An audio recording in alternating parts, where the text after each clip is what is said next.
Father Flanagan. Congratulations, Betty. Same to you, Spence. Thank you.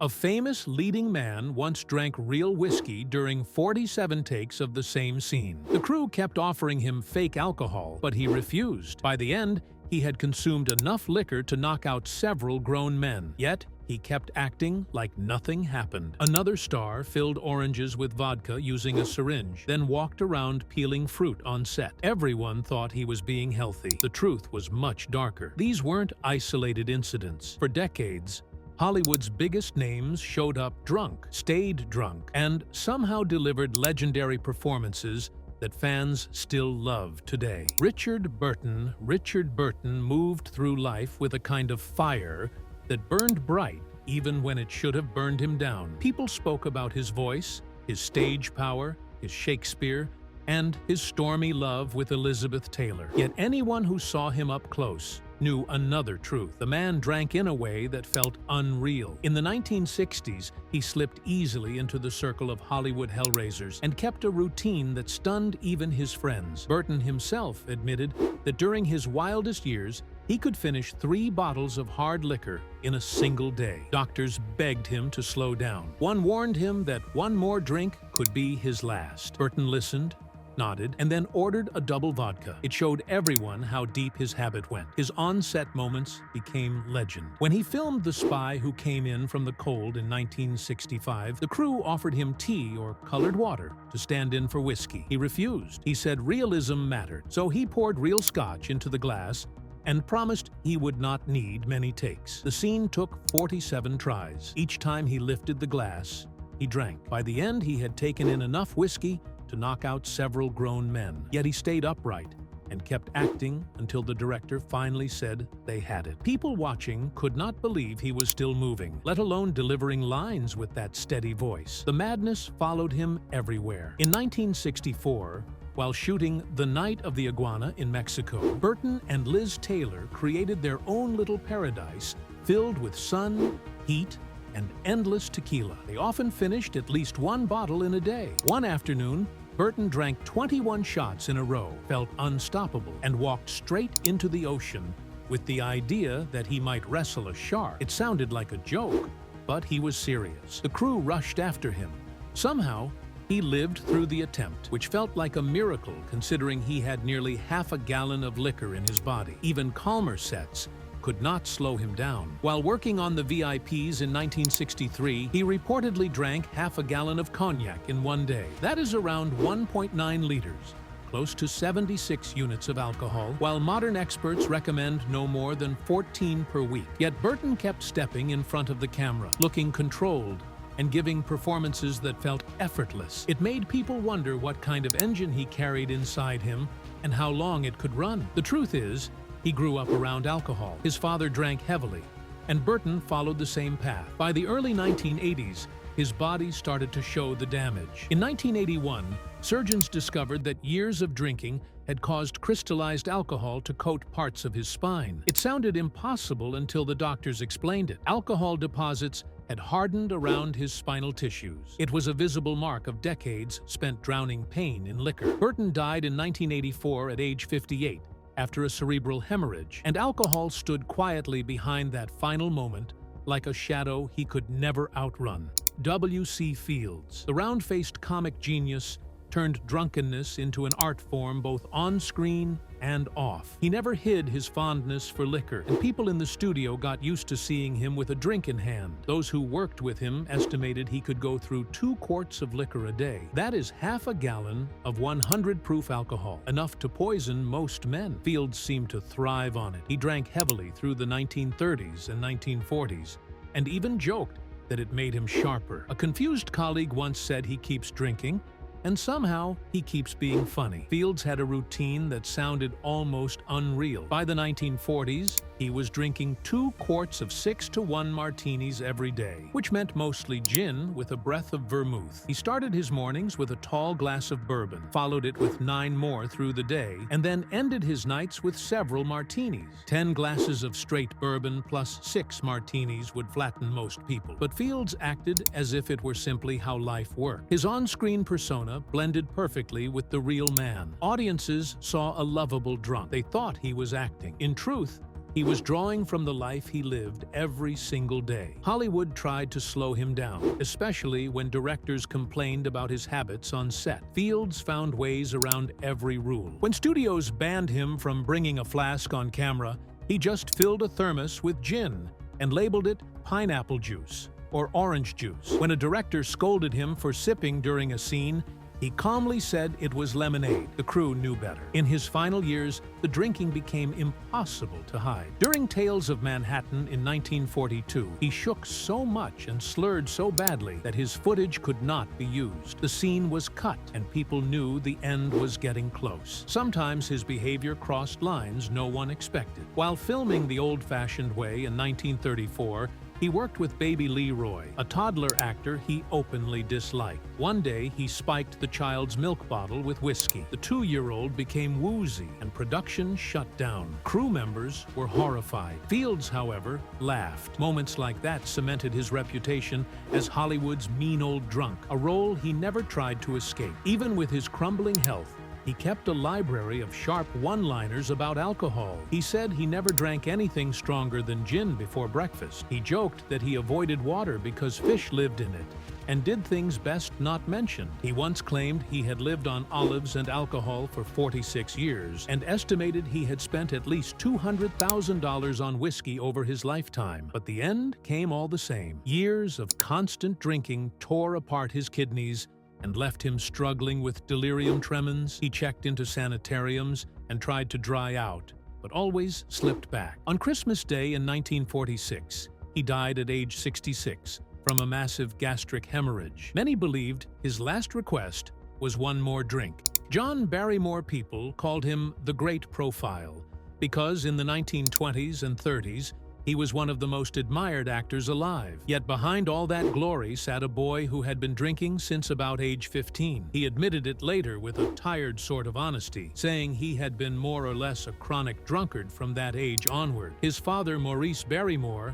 had already planted the seed. Maurice was a loud, theatrical drinker who told his sons that staggering was a sign of strength, and weak men were carried home. So the boy grew up thinking liquor was part of the craft. In the early years, he kept things steady enough to rise. Broadway loved him. Hollywood followed. But once the mid-1920s arrived and his fame reached its peak, something cracked. His drinking became constant. It ate his memory first. That was the part that scared directors, because an actor who cannot remember lines becomes a liability. Soon, production crews had no choice. They wrote his dialogue on chalkboards placed just off camera. In some films from the 1930s, you can almost feel him staring past the actors as he tries to read his own words. His face, once refined and sharp, turned puffy and worn. Fellow actors whispered that every day he seemed to balance on a thin line between brilliance and collapse. He did not hide his drinking. He brought a hooch bag to work and filled prop glasses with real gin. On The Great Profile in 1940, he even drank real gin during takes. When he filmed Playmates in 1941, he played a washed-up version of himself which felt painfully close to the truth. During one moment, he recited a piece of Hamlet with such sudden force that everyone on set went still, eyes wet, voice shaking. Then he broke the spell, smacked his lips, and joked that it was the funniest tasting gin he ever drank. The crew did not know whether to laugh or sink into their shoes. That mix of heartbreak and humor stayed with him. He could show you genius and then remind you he was slipping. By 1942, Barrymore's body was wrecked. He was only 60, but looked closer to 80. Cirrhosis, kidney damage, pneumonia, hallucinations. On May 29, 1942, he died from kidney failure and pneumonia, with cirrhosis shadowing it all. Even at the end, he kept his strange sense of mischief. When his friend Gene Fowler leaned close to hear his final words, Barrymore whispered a teasing question about Fowler being the illegitimate son of Buffalo Bill, then laughed then drifted away. It was as if he wanted one last moment of humor before the lights dropped for good.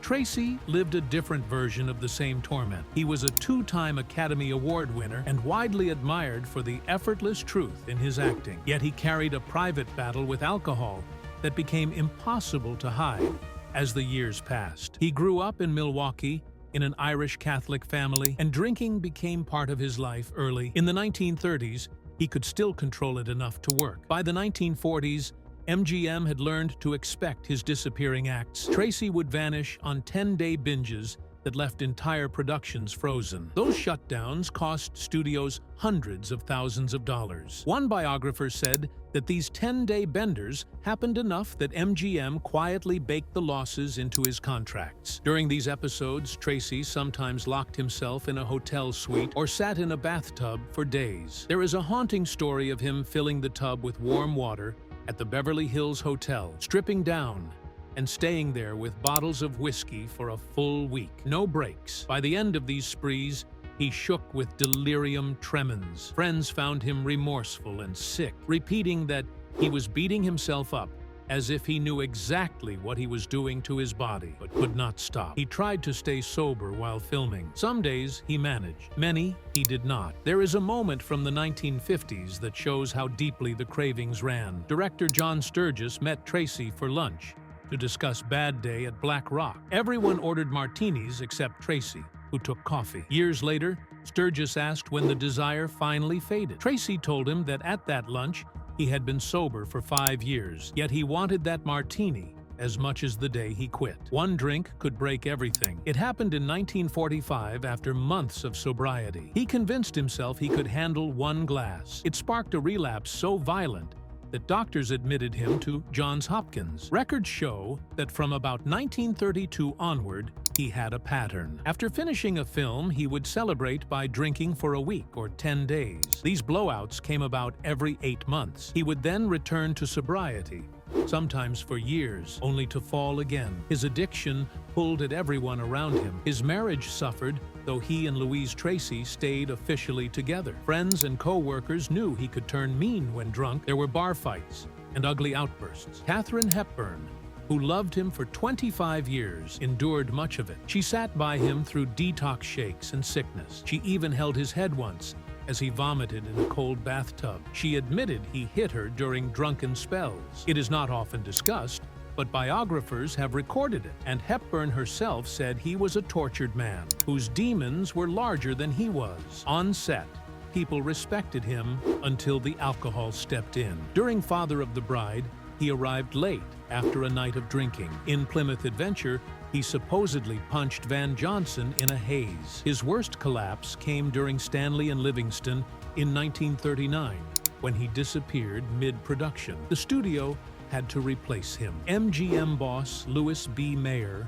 eventually began sending Hepburn and Tracy's wife to find him whenever he went missing. Most times they found him in a bathtub with bottles nearby, worn down and ashamed. Errol Flynn. Errol Flynn moved through Hollywood like he was chasing a thrill he could never quite catch. You could see it in the way he smiled on screen and in the way he staggered off it. In the 1930s and 40s, he was the face of adventure. Captain Blood, Robin Hood. Every time he raised a sword, crowds believed he was that fearless hero. But underneath all that shine, he was living in a blur. He drank before scenes, during scenes, and after scenes, and sometimes the alcohol made him bold enough to leap off balconies during stunts. Other times, it made him shake so badly he could barely hold a script. People on set learned something fast.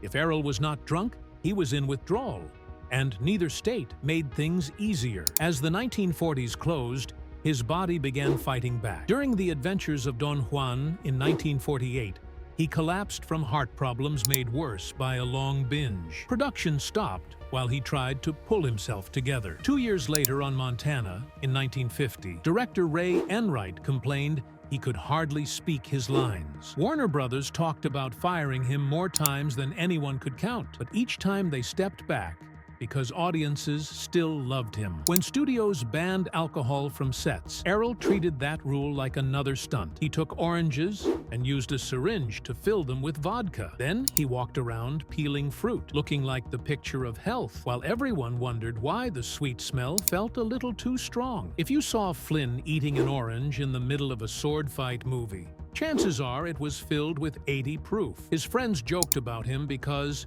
it was easier than worrying. David Niven said, "You always knew where you stood with Errol because he always let you down." Flynn laughed these things off and poured another drink. He liked to say he preferred his whiskey old and his women young, and he lived by that line. At first he enjoyed fine whiskey and wine, but as his health sank, he turned to vodka, since people claimed it left less smell. The change did not fool anyone. People saw him drink champagne by the magnum, shift to rum, then show up at work the next morning with his eyes burning and a thermos hiding another cocktail. Jack L. Warner said Errol could only be found fighting or chasing women, and often the two overlapped. One night, Flynn got so drunk, he stole a police badge and landed in jail.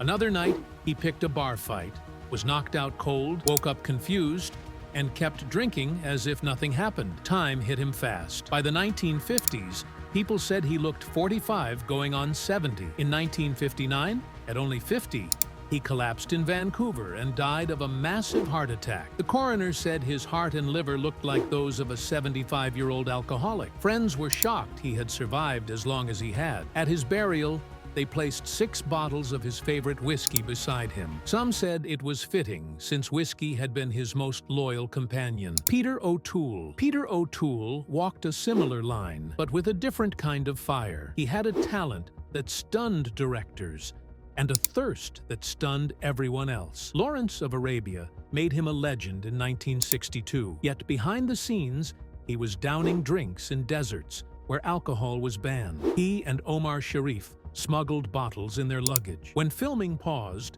they threw parties in Jordan, laughing and shouting until the nights felt unreal. By the mid-1960s, O'Toole found his tribe in Richard Burton, Richard Harris, and Oliver Reed. People called them the Hellraisers. They drank through whole cities, one pub at a time. One night in the 1980s, Stephen Fry watched O'Toole befriend a stranger at a bar, drink with him for hours, then drag him to a theater. As they sat down, O'Toole whispered that he liked this next part because it was where he walked on stage. Only then did he realize he was supposed to be performing that very night. He jumped from his seat and sprinted backstage. Closing time never stopped him. In Dublin, he and Peter Finch refused to leave a pub when the owner tried to lock up. O'Toole offered to buy the entire place just to keep drinking. He pulled out a checkbook, started writing, and only sobered up enough the next day to tear it apart and apologize. His body finally broke in the 1970s. Pancreatitis hit first, then bleeding ulcers nearly killed him. In 1976,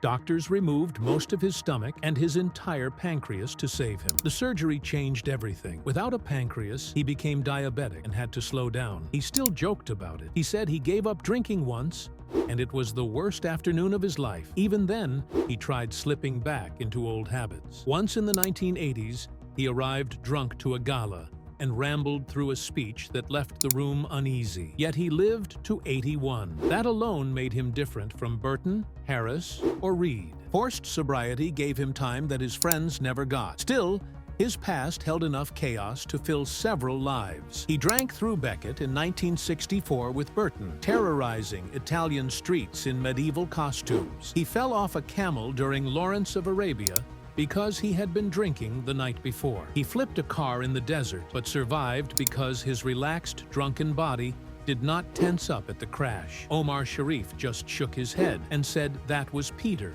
the desert, a bottle, and no fear. With Harris and Reed, he once drank a pub dry. Another time, he tried to charter a plane to Dublin because he believed Guinness tasted fresher in Ireland. Someone stopped him before he reached the runway. People said O'Toole nearly died several times in the 1970s. He himself joked that the difference between a drinker and an alcoholic was that an alcoholic stole money from your purse while he only borrowed it. Behind the jokes was a man who knew he had pushed too far, yet he also knew he had lived. Oliver Reed.